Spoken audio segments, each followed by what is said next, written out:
How was your experience? Disappointing, very disappointing. मतलब इतनी शर्मिंदगी मुझे अपनी ज़िंदगी में कभी नहीं हुई जितनी मुझे आज यहाँ के आई, सच में। रीज़न? एक पंडित, अगर तुम पैसा नहीं निकाल रहे हो ना, तो वो पंडित तुमको टीका तक नहीं लगाएगा। कोई तुम्हें मतलब एक शिवलिंग को शायद छूने की जगह भी नहीं मिलेगी। जिन लोगों ने पे किया हुआ है पूजा के लिए पंडित को, वही लोग शिवलिंग के पास जा सकते हैं, छू सकते हैं। अदरवाइज मे बी कोई राइट ही नहीं है या हमें जगह ही नहीं मिलेगी कि हम जाके पूजा कर लें। पंडित जी अंदर बैठ के यूट्यूब पे वीडियोस देख रहे हैं, आई डोंट नो क्या देख रहे हैं। उनसे मैंने बोला कि टीका लगा दो, तब उन्होंने मुझे टीका लगाया है, वो भी ऐसे टेढ़ी नज़रों से देख के। तुम बताओ तुम्हारा कैसा एक्सपीरियंस था? मतलब ऐसा एक्सपीरियंस मैंने मंदिर ऐसे नहीं देखे सीरियसली। 16 किलोमीटर का ट्रैक करके आ रहे हैं और ये लोग दिल्ली से इन्होंने भगवान को कमर्शियलाइज कर दिया है। ये इतने की पूजा कराओ, इतने का ये कराओ, इतने का ये दान दो। 500 रुपए का बेलपत्र, 500 रुपए का बेलपत्र, वो भी 3 पत्ती। 1100 रुपए की थाली, ठीक है, जो आप वहाँ जाके चढ़ाओगे, जिसमें शायद थोड़ा सा पानी होएगा, थोड़ा सा कुछ होएगा, ठीक है, लेकिन 1100 रुपया एक थाली के लिए, जो जनरली इनको शायद 50 रुपए की भी नहीं पड़ती।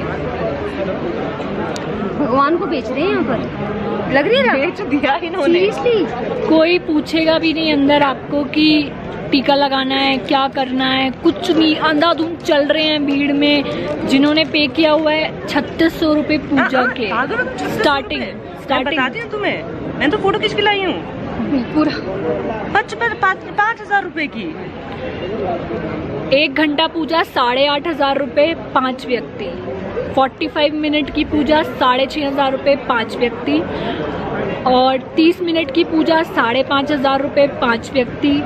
और 15 मिनट की पूजा 5,000 रुपये 5 व्यक्ति। पूरी आरती 1 घंटा 2,500 रुपये पर पर्सन। शिव सहस्त्रनाम पाठ 10 मिनट का 360 रुपीज़ प्रति व्यक्ति पर पर्सन। शिव महिमा स्तोत्र पाठ 12 minute 360 rupees per person. And these are official rates, official rates. भगवान को याद करने के लिए भी आपको पैसे देने पड़ेंगे, थोड़े बहुत भी नहीं। 8,500 रुपये, 5,000 रुपये। मतलब 16 किलोमीटर का ट्रैक करके आओ। मतलब 16 किलोमीटर का ट्रैक करो, उसके बाद आप यहाँ के ये तमाशा देखो कि सीरियसली भगवान को बेच रखा है लोगों ने। और लोग, अंधविश्वास इतना है कि वो भी उनका साथ दे रहे हैं। सही बोल रही हूँ? बिल्कुल सही। लोग खुशी खुशी वो 1100 रुपए की स्टेट वाइज पंडित बांटे हुए लोगों ने। तो एक राजस्थान की पूजा कराएगा, एक बिहार के लोगों की पूजा कराएगा। क्यों? क्योंकि सबको पैसा चाहिए, सबको पैसा खाना है। कोई नहीं, जय भोले बाबा की। भगवान मन में होते हैं, पैसों से कुछ नहीं होता। मेरी जिंदगी का पहला मंदिर है जहाँ पे किसी ने टीका तक नहीं लगाया आज तक। मैंने बोल के लगवाया है। मेरी जिंदगी का पहला मंदिर कि टीका तक नहीं लगा। और ये 4 धामों में से एक धाम है, हिंदू का 4 धामों में से एक धाम। कोई नहीं, भगवान सब देख रहे हैं। जो गलत कर रहा है उसका फल उसे मिल जाएगा, जो सही कर रहा है उसका फल भी उसे मिल जाएगा। भगवान मन में उन्हें चाहिए, पैसों से हम उन्हें नहीं खरीद सकते। एक राजा था। राजा ने अपने मंत्री से पूछा, यार ये अज्ञानता क्या होती है, ये मूर्खता क्या होती है, क्या होता है अंधविश्वास, इसके बारे में जानकारी दें। अब जो मंत्री थे, मंत्री जी, उन्होंने कहा, साहब मैं बताऊंगा महाराज, मैं इसके बारे में जानकारी दूंगा, लेकिन मुझे 1 हफ्ते की छुट्टी दे दो। अब राजा सोचने लगा, बड़ा पागल आदमी है, मैंने इससे पूछा है कि मुझे जानकारी दे कि अनभिज्ञता क्या होती है, ज्ञानता क्या होती है, और अंधविश्वास किसे कहते हैं। ये छुट्टी मांग रहा है, लिहाजा किसी तरह से उसे छुट्टी दे दी गई। जब उसे छुट्टी मिल गई तो छुट्टी लेते ही सबसे पहले वो एक उस व्यक्ति के पास गया जो जूते बनाता था। तो जूते बनाने वाले से कहा कि भाई साहब एक जूती बनाओ, एक जोड़ी जूतियां बनाओ और जूती जबरदस्त बनाओ। जूतियों पर हीरे मोती लगाओ, रेशम लगाओ और जितना जबरदस्त खर्चा हो सके वो करो, धन की कोई प्रॉब्लम नहीं है, आई एम ऑलवेज विद, मैं वहां हूं, पैसे की कोई दिक्कत नहीं। तो उस जूती बनाने वाले ने एक बड़ी अच्छी सी जूती बनाई, एक जोड़ी जूती बनाई। अब उस व्यक्ति ने, जो मंत्री था राजा के यहां, उसने 2 जूतियों में से एक जूती को उठाया और वो मंदिर में डाल दी। रात के समय जब कोई नहीं था, किसी ने देखा नहीं था, तो वो जूती मंदिर में डाल दी। अब जब मंदिर, अच्छा वो जो मंदिर था, वो मंदिर जो है बड़ा चमत्कारी मंदिर था, वो बड़ा खतरनाक मंदिर। यहीं पर देखा, प्रगति मैदान के पास एक मंदिर है, भाई साहब मेरे फेवरेट देवता थे वो, उनका नाम है भैरव बाबा, नाम सुना? बड़ा चमत्कारी देवता। भाई साहब आप ये समझ लो, जिस समाज का देवता दारू पीता होगा, अब वो समाज क्या करेगा? शाम के 8 बजते हैं, 2 पैक अंदर और मेरे देश का, मेरे समाज का भाई बन जाता है सिकंदर। और दारू पीने के बाद मैंने अपनी आंखों से देखा, बाप क्यों पीट रहे हैं, बाप की पिटाई करते हुए मैंने देखा। बहन, जो बहन है वो तो ओ भैया, ओ भैया, ओ भैया, पापा, यार तेरे पापा की रैबिक धर्म तेरे में, पापा को पेल रहा, पापा को पेल दिया। ऐसा तो ऐसा क्यों हो रहा है? क्योंकि देवता ऐसा है तो लेवता भी तो ऐसा ही होगा, वो भी ऐसा ही होगा। खैर, तो उस मंदिर में उसने वो हीरे और मोती से जड़ी हुई जूती फेंक दी। अब साहब अंधेरे में फेंकी थी। अब अगले दिन सवेरे सवेरे 5 बजे प्रातःकाल, सूर्य उदय होने से भी पहले मोटे मोटे पेट के पंडे वहां पहुंच गए। वहां जाकर देखो गुरु जूती पड़ी हुई है। जूती उठाई और दिमाग में क्लिक हुआ कि गुरु रात तो भैरव बाबा आए हैं, और उस जूती को लेके माथे पे लगाया, 10 बार चाटा, और भाई साहब सब जगह मैसेज पहुंचा दिया, रात तो भैरव बाबा आए थे। और चूंकि वो जा रहे थे तो जाते जाते पैर से जूती निकल गई, और जूती वहां पर सारे दिल्ली में हल्ले हो गए साहब कि रात मंदिर में भैरव बाबा आए थे। अब भैरव बाबा जूती छोड़ के चले गए। अब चर्चा का विषय बन गया। उस जूती को एक जगह लगाया, फूल चढ़ाए, नारियल चढ़ाए, और भाई सब ढोलक बजने लगी, जयकारा जूती वाले बाबा का, बोल सच्चे दरबार की जय। राजा तक खबर पहुंच गई कि भाई साहब भैरव बाबा आए थे, जूती भूल गए। अब राजा ने ऑर्डर, राजा तो राजा है भाई, राजा ने ऑर्डर किया बुला के लाओ और जूती को यहां पर लेकर आओ। अब साहब जूती को सजा करके पहले थाल में जूती लगाई गई, उस पर जो है कई तरह के रेशमी कपड़े लगाए गए, पुष्प बिखेरे गए और रथ में लगाया गया, और उसके पूरे शहर के चक्कर लगाए, और आगे कोई ढोलक बजा रहा है, कोई वो चुल्लक बजा रहा है, और जयकारा जयकारा होता जा रहा है। पहुंच गए राजा के दरबार में।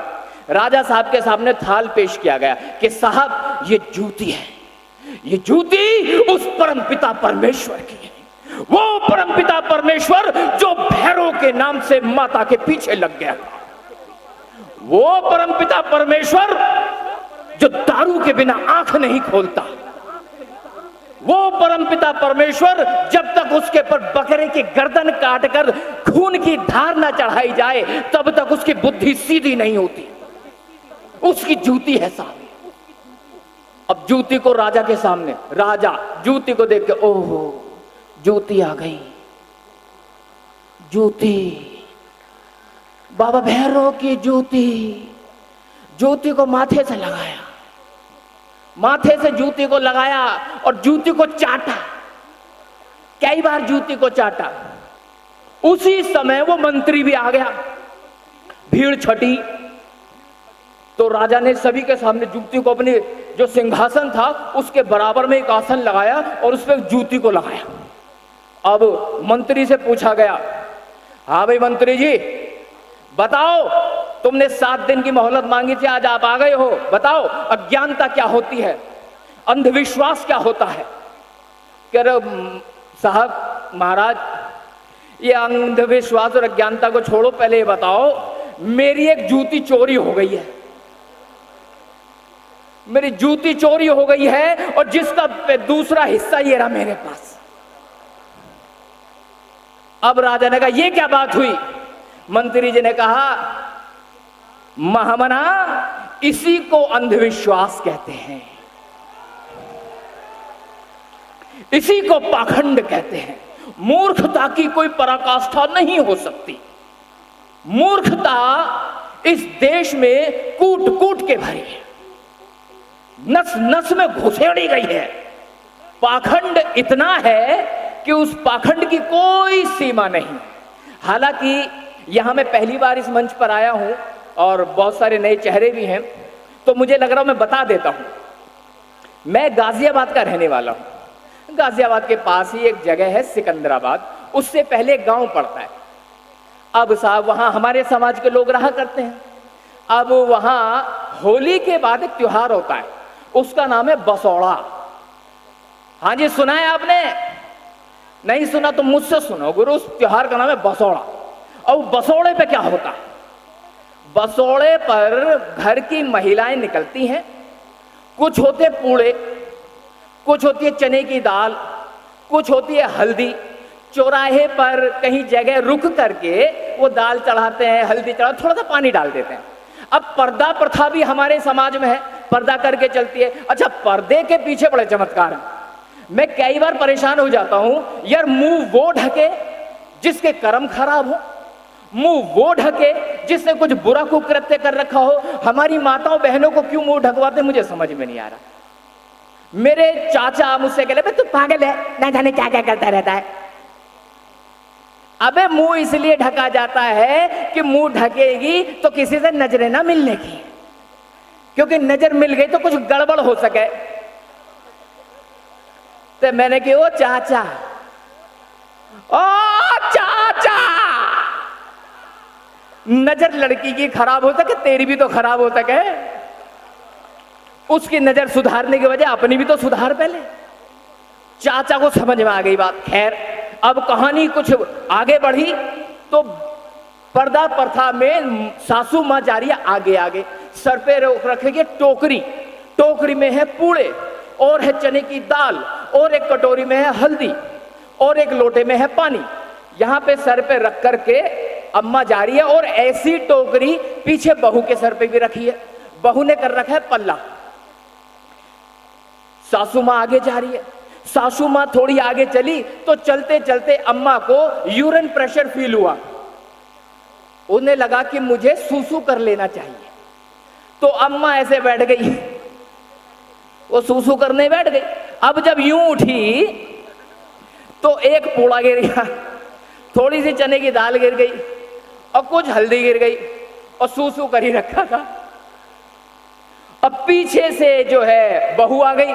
ओ माने तो यही पूछ दिया, दिख है पूड़ा भी पड़ो, चने की दाल भी पड़ी, माने तो यही पूछ दिया, दिख है। अब वो बहू भी वहीं में टोकरी ले गई,